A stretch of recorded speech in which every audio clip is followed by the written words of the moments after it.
우리는 흔히 누군가의 비아냥을 들으면 그 말의 내용부터 따집니다. 말이 왜 저렇게 날카로운지, 왜 나를 향해 그런 표현을 쓰는지에 마음이 먼저 반응합니다. 하지만 조금만 더 들여다보면 비아냥의 본질은 말에 있지 않습니다. 그 말이 나오게 만든 그 사람의 마음 상태에 있습니다.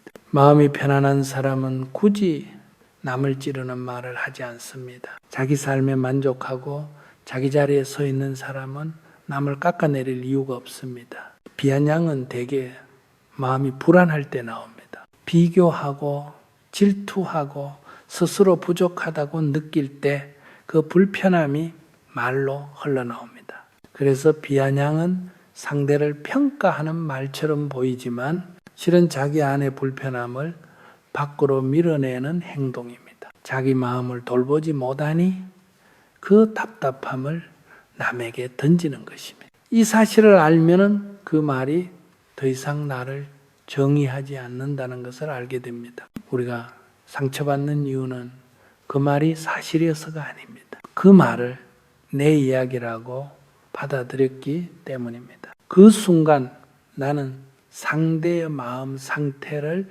내 마음 안으로 들여온 것입니다. 비아냥은 강해서 아픈 것이 아니라 내가 받아들였기 때문에 아픈 것입니다. 독이 든 음식을 누가 내민다고 해서 반드시 먹어야 하는 것은 아닙니다. 보는 것과 받는 것은 다릅니다. 비아냥도 마찬가지입니다. 들리는 것과 마음에 담는 것은 전혀 다른 일입니다. 비아냥을 던지는 사람은 대부분 자신이 무엇을 하고 있는지 잘 모릅니다.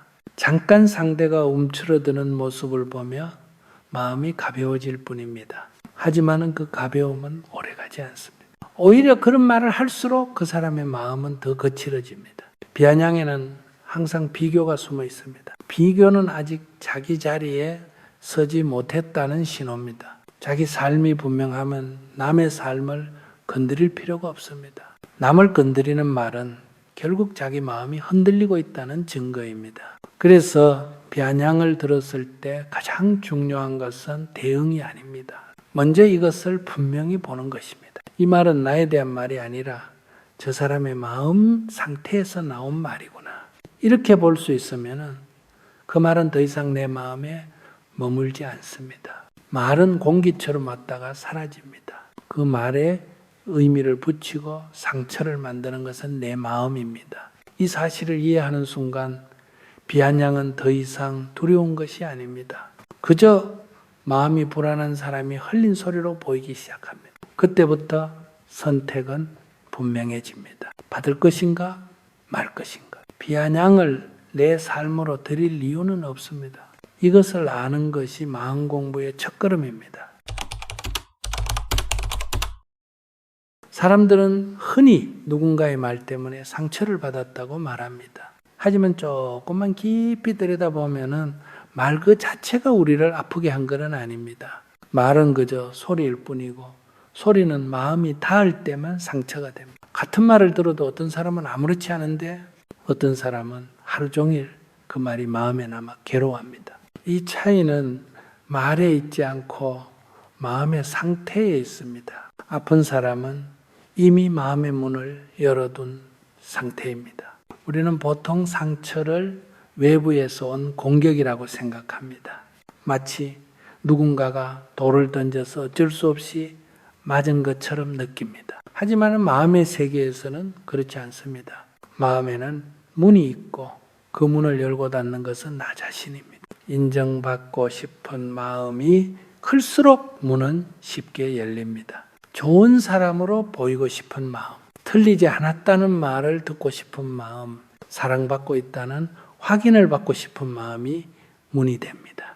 이런 마음이 있을 때 누군가 한마디 하면은 그 말은 곧바로 마음 안으로 들어옵니다. 그리고 그 말이 사실인지 아닌지를 끊임없이 따지기 시작합니다. 그 순간부터 상처는 자라납니다. 마음이 단단히 서 있는 사람은 방어하지 않습니다. 방어할 필요가 없기 때문입니다. 자기 자리에 서 있으면은 남의 말이 들어와도 머물 곳이 없습니다. 바람이 불어도 문이 닫혀 있으면 안으로 들어오지 못하는 것과 같습니다. 우리가 바로 반응할 때를 잘 살펴보십시오. 화가 나거나 우울해지거나 변명하고 싶어질 때 그때 우리는 이미 상대의 말에 끌려가고 있습니다. 내 마음의 주도권을 남에게 넘긴 상태입니다. 이 상태는 자유가 아닙니다. 오늘 누가 뭐라고 하면은 마음이 무너지고 내일 아무 말이 없으면 다시 괜찮아지는 삶은 남의 말에 매달려 사는 삶입니다. 자유로운 마음이란 아무도 나를 험담하지 않는 상태가 아닙니다. 어떤 말을 들어도 내 마음이 그 말에 휘둘리지 않는 상태입니다. 말이 지나가도록 두는 힘이 생긴 것입니다. 그래서 중요한 것은 상대를 바꾸는 것이 아닙니다. 왜 저 사람은 저런 말을 할까를 분석하는 것도 아닙니다. 지금 내가 무엇에 매달려서 마음의 문을 열었는지를 보는 것입니다. 상처를 받을 때마다 자신에게 물어보십시오. 나는 지금 무엇을 지키려고 이렇게 아픈가? 체면일 수도 있고 자존심일 수도 있고 사랑받고 싶다는 욕구일 수도 있습니다. 그것을 알아차리는 순간 문은 저절로 닫히기 시작합니다. 억지로 참을 필요도 없고 강해질 필요도 없습니다. 마음을 닫는다는 것은 차갑게 굴라는 말이 아닙니다. 마음을 닫는 것은 독을 들이지 않는다는 뜻입니다. 배울 말은 받아들이되 상처 주려는 말은 흘려보내는 것입니다. 마음이 밝아지면 상황은 달라집니다. 비아냥이 와도 붙잡히지 않습니다. 들리지만 남지 않습니다. 그저 스쳐 지나갑니다. 이때 우리는 더 이상 피해자가 아닙니다. 관찰자가 됩니다. 말을 던진 사람도 그 말에 담긴 불안도 조용히 바라볼 수 있게 됩니다. 상처의 본질은 상대의 말이 아닙니다. 내가 열어둔 마음의 문입니다. 그 문을 스스로 볼 수 있을 때 비로소 마음은 자유로워집니다. 비아냥을 들었을 때 우리가 가장 먼저 떠올리는 선택지는 둘 중 하나입니다. 맞받아치거나 아니면 꾹 참고 넘어가는 것입니다. 하지만 그 두 가지 모두 마음을 편안하게 하지는 못합니다. 하나는 싸움이 되고 다른 하나는 속에 상처를 쌓아두게 됩니다. 이럴 때 가장 단순하면서도 지혜로운 방법이 있습니다. 아주 조용하게 한마디 묻는 것입니다. 무슨 뜻이신가요? 이 질문은 공격도 아니고 방어도 아닙니다. 비아냥은 대부분 애매한 표현 속에 숨어 있습니다. 직접 말하지 않고 돌려 말하고 웃으며 던집니다. 그래서 듣는 사람의 마음만 불편해지고 말한 사람은 빠져나갈 길을 남겨둡니다.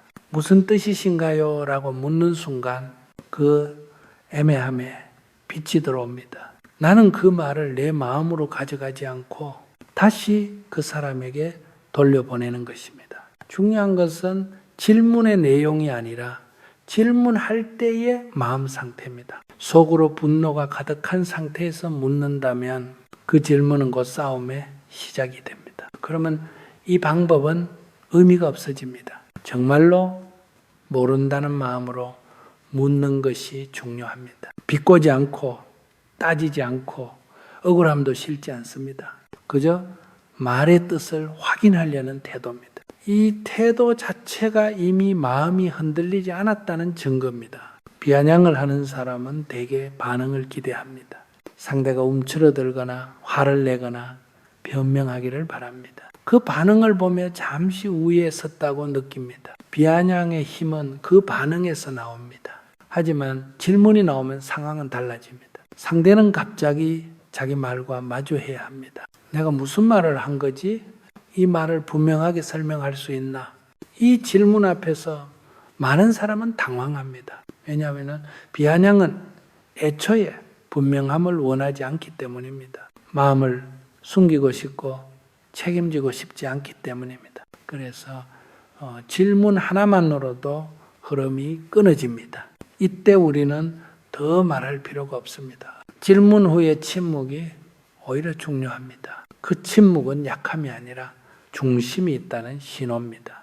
나는 쫓아가지도 않고 도망가지도 않습니다. 이 방법은 상대를 이기기 위한 것이 아닙니다. 상대를 가르치기 위한 것도 아닙니다. 내 마음을 독으로부터 지키기 위한 방법입니다. 어떤 사람은 이렇게 묻는 것이 분위기를 나쁘게 만들지 않을까 걱정합니다. 하지만은 분위기를 어색하게 만든 것은 질문이 아니라 처음 던져진 비아냥입니다. 나는 단지 분명함을 요청했을 뿐입니다. 이 방법을 몇 번 사용해 보면 알게 됩니다. 많은 비아냥이 그 자리에서 멈춥니다. 상대가 착해져서가 아니라 더 이상 기대한 반응을 얻지 못하기 때문입니다. 그리고 무엇보다 중요한 변화는 내 안에서 일어납니다. 그 말을 집에까지 가져가지 않게 됩니다. 하루 종일 곱씹지 않아도 됩니다. 마음이 제자리로 돌아옵니다. 무슨 뜻이신가요? 라는 한마디는 상대를 겨누는 말이 아닙니다.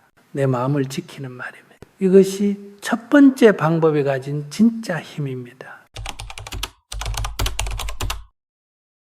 비아냥은 대개 조용히 눈치 보며 나옵니다. 사람들 앞에서는 하지 않고 분위기가 느슨해진 순간에 흘립니다. 왜냐하면 비아냥은 책임지기 싫은 말이기 때문입니다. 말은 던지고 싶지만은 그 말의 결과는 감당하고 싶지 않은 마음입니다. 그래서 비아냥은 어둠을 좋아합니다. 그래서 작게 말하고 웃으며 넘기고 그런 뜻은 아니었어요 라고 빠져나갈 길을 남겨둡니다. 이때 가장 효과적인 대응이 있습니다. 아주 담담하게 말하는 것입니다. 다시 한번 말씀해 주시겠어요? 그런데 이 말에는 공격도 없고 비난도 없습니다. 그저 듣지 못했으니 다시 말해 달라는 요청일 뿐입니다. 하지만 이 한마디로 상황은 완전히 달라집니다. 말은 다시 빛으로 나오게 됩니다. 혼잣말처럼 던졌던 말이 이제는 다른 사람도 들을 수 있는 말이 됩니다. 선의로 한 말이라면 다시 말하지 못할 이유가 없습니다. 진심 어린 조언이라면 오히려 더 분명하게 말할 수 있습니다. 그러나 비아냥이었던 말은 이 지점에서 멈춥니다. 많은 사람 스스로도 다시 말하기가 꺼려집니다. 왜냐하면 그 말에 속마음이 드러나기 때문입니다. 다시 말하는 순간 그 말에 담긴 비교와 비틀림이 보이게 됩니다. 그래서 많은 경우 상대는 말을 흐리거나 웃으며 넘깁니다. 여기서 중요한 것은 태도입니다. 억울한 표정도 날카로운 말투도 필요 없습니다. 정말로 못 들은 사람처럼 아주 자연스럽게 묻는 것입니다. 이 담담함이 이 방법의 핵심입니다. 이 질문은 상대를 몰아붙이지 않습니다. 하지만 동시에 도망갈 길도 막습니다. 말을 했으면 말로 다시 나와야 합니다. 이것은 무례가 아니라 정당한 요구입니다. 어떤 사람은 이렇게 말하면 관계가 불편해질까 걱정합니다. 하지만 잘 생각해 보십시오. 비아냥을 참고 넘어가야만 유지되는 관계라면 그 관계는 이미 건강하지 않습니다. 이 방법을 쓰면은 싸움이 벌어지지 않습니다. 목소리가 커질 이유도 없습니다. 나는 감정을 쏟지 않고 상대도 더 이상 공격할 힘을 얻지 못합니다. 그리고 가장 큰 이익은 내 마음에 있습니다. 그 말을 붙잡고 혼자 생각하지 않게 됩니다. 아까 그 말 무슨 뜻이었을까 하고 괴로워하지 않아도 됩니다. 나는 이미 그 말을 제자리로 돌려보냈기 때문입니다. 이것은 말싸움의 기술이 아닙니다. 마음을 맑게 유지하는 연습입니다. 말을 밝은 곳으로 꺼내놓고 그 이후의 일은 상황에 맡깁니다. 불필요한 말은 빛 앞에서 힘을 잃습니다. 설명하기 어려운 말은 스스로 사라집니다. 나는 아무것도 하지 않아도 됩니다. 그저 분명함을 요청했을 뿐입니다. 다시 한번 말씀해 주시겠어요? 이 말은 상대를 겨냥한 말이 아닙니다. 내 마음을 어둠에 두지 않겠다는 선언입니다. 이것이 두 번째 방법의 본질입니다. 세 번째 방법은 말수가 적지만은 가장 깊은 방법입니다. 이 방법은 마음이 어느 정도 단단해졌을 때만 자연스럽게 나옵니다. 아직 마음이 흔들리는 상태에서 억지로 쓰면 오히려 상처가 남습니다. 그래서 이 방법은 기술이라기보다 마음의 상태를 드러내는 표현입니다. 비아냥의 목적은 정보를 전달하는 데 있지 않습니다. 상대의 반응을 끌어내는 데 목적이 있습니다. 기분을 상하게 하거나 움츠러들게 하거나 변명하게 만드는 것입니다. 그 반응을 통해 잠시 후에 쓰고 싶어 합니다. 이때 가장 예상하지 못한 반응이 바로 담담한 동의입니다. 네, 그렇습니다. 여기에는 변명도 없고 반박도 없습니다. 사실을 사실로 두겠다는 태도일 뿐입니다. 이 동의는 나를 낮추는 것이 아닙니다. 나를 포기하는 것도 아닙니다. 그저 그 말에 저항하지 않겠다는 선택입니다. 저항하지 않으면 싸움도 일어나지 않습니다. 사람들은 흔히 두려워합니다. 이렇게 말하면 상대가 더 심해지지 않을까 걱정합니다. 하지만 비아냥은 반응이 있을 때만 계속됩니다. 아무 반응도 얻지 못하면 힘을 잃습니다. 그래서요, 라는 말은 아주 조용한 질문입니다. 도전도 아니고 따짐도 아닙니다. 말을 계속 이어가 보라는 초대일 뿐입니다. 그러나 비아냥에는 이어갈 길이 없습니다. 비아냥은 늘 암시와 비교로 이루어져 있습니다. 분명한 내용이 없습니다. 그래서 계속 말하라고 하면 그 안에 공허함이 드러나게 됩니다. 이 순간 상대는 멈춥니다. 말을 하면은 본심이 드러나고 말을 하지 않으면 흐름이 끊깁니다. 어느 쪽이든 비아냥은 더 이상 힘을 쓰지 못합니다. 이 방법의 핵심은 증명하려 하지 않는 데 있습니다. 내가 어떤 사람인지 설명할 필요가 없을 때 이 말은 가장 큰 힘을 가집니다. 자기 자신을 아는 사람은 부정할 필요가 없습니다. 사람은 흔들릴 때 변명하고 불안할 때 공격합니다. 하지만 마음이 서 있으면 그 어떤 말도 나를 움직이지 못합니다. 이때는 굳이 말로 표현하지 않아도 됩니다. 속으로 네, 그래서요 라고 말해도 충분합니다. 겉으로는 조용히 웃고 지나가도 됩니다. 이미 마음에서는 싸움이 끝났기 때문입니다. 비아냥을 하는 사람은 계속 대상을 찾아다닙니다. 반응해주는 사람이 있을 때만 그 행동을 반복합니다. 내가 더 이상 그 대상이 아니게 되면은 그 일은 자연스럽게 사라집니다. 이 방법은 상대를 바꾸기 위한 것이 아닙니다. 상대를 이기기 위한 것도 아닙니다. 내가 자유로워지기 위한 방법입니다. 말에 끌려가지 않을 때 마음은 본래 자리로 돌아옵니다. 가볍고 조용하고 흔들리지 않는 상태입니다. 네. 그래서요, 이 짧은 말은 무력해 보이지만 집착을 끊는 힘을 가지고 있습니다. 이것이 세 번째 방법이 가진 깊은 의미입니다. 비아냥은 생각해 보면은 그리 무서운 것이 아닙니다. 무서운 것은 말이 아니라 그 말을 무심코 받아들이는 우리의 습관입니다. 누군가 독이든 사과를 내민다고 해서 반드시 받아야 하는 것은 아닙니다. 보고 지나갈 수도 있고 그냥 두고 갈 수도 있습니다. 그런데 우리는 말 앞에서는 이 선택권을 자주 잊어버립니다. 듣기 싫은 말도 마음에 담아두고 상처가 되도록 오래 붙잡아 둡니다. 사실은 그럴 필요가 전혀 없습니다. 중요한 것은 이것입니다. 나는 다른 사람의 불안과 분노를 담아두는 그릇이 아닙니다. 각자는 자기 마음에 책임이 있습니다. 누군가의 말 속에 독이 있다면 그것은 그 사람의 문제입니다. 앞에서 살펴본 세 가지 방법은 말을 잘하기 위한 기술이 아닙니다. 상대를 이기기 위한 방법도 아닙니다. 마음을 어지럽히지 않기 위한 태도입니다. 마음이 밝아지면 상황은 단순해집니다. 물어볼 때는 물어보고 빛으로 드러낼 때는 드러내고 흔들리지 않을 때는 그냥 흘려보냅니다. 어떤 순간에는 말이 필요 없을 수도 있습니다. 가볍게 웃고 지나가도 됩니다. 네, 감사합니다라고 말해도 됩니다. 그 말에 동의해서가 아니라 더 이상 마음을 쓰고 싶지 않기 때문입니다. 비아냥을 자주 하는 사람을 보면은 그 사람도 사실은 편안하지 않습니다. 자기 마음을 바라볼 힘이 없어서 밖으로 던지고 있을 뿐입니다. 이 사실을 알면 굳이 맞설 이유도 사라집니다. 진짜 강한 사람은 아무 말도 듣지 않는 사람이 아닙니다. 어떤 말을 들어도 마음이 그 말에 끌려가지 않는 사람입니다. 말이 지나가도록 둘 수 있는 사람입니다. 마음이 밝으면 분별이 생깁니다. 배울 말은 받아들이고 상처 주려는 말은 받지 않습니다. 이것이 냉정함이 아니라 지혜입니다. 받지 않으면 그 말은 내 짐이 되지 않습니다. 받지 않으면 그 말은 내 삶에 남지 않습니다. 독사과는 돌려보내면 됩니다. 마음을 밝게 한다는 것은 세상을 경계하라는 뜻이 아닙니다. 내 마음을 지키라는 뜻입니다. 그 마음이 지켜질 때 삶은 훨씬 가벼워집니다. 우리는 이 세상에 남의 감정을 처리해 주려고 온 것이 아닙니다. 살기 위해 왔고 깨어 있기 위해 왔습니다. 그러니 기억하십시오. 독삭과를 받을 필요는 없습니다. 마음을 밝게 유지하면 말은 말로 끝나고 삶은 삶으로 남습니다.